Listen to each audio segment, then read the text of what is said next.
হাই everyone, মই আজি ঘৰতে খুৰমা বনাইছিলোঁ। দেখিছেনে কেনেকুৱা হৈছে জনাবচোন।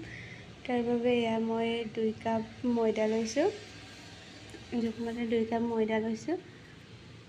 তাত অলপ দিছোঁ বেকিং চ'ডা, তাৰপিছত অলপমান ঘিউ দিছোঁ বা ৰিফাইনো দিব পাৰে বাৰু। মই ঘিউ দিছোঁ। তাৰপিছত ভালদৰে অলপ পানী দি পেলাই মঠি ডোটো অলপ 5 মিনিটমান ঢাকি থৈ দিব। বেছি টানো নকৰিব, বেছি কোমলো নকৰিব। তাৰপিছত বেলি ল'ব। বেলোতে চাই ল'ব কিমানটো ডাঠ কৰে।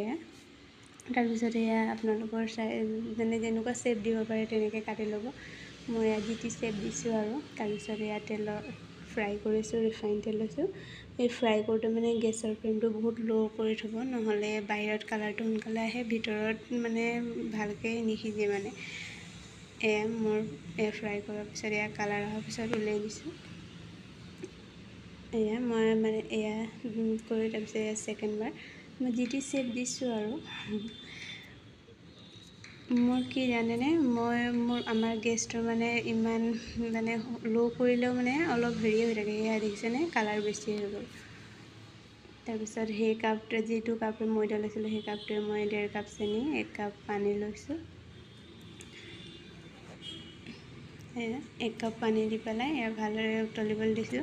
লৰাই থাকিব লাগিব। তাৰপিছত চাইজ এনেকৈ আঠাটো আহিব লাগিব। আঠা অহাৰ পিছত ঢালি দিছোঁ তাতে খুৰমাখিনি দি পেলাই। লাষ্টত দেখিছেনে কেনেকুৱা হৈছে জনাব। আপোনালোকে এনেকৈ বনাই চাব, বহুত দিনলৈকে থ'ব পাৰি এনেকৈ। ভিডিঅ'টো ভাল লাগিলে লাইক এটা কৰি দিব।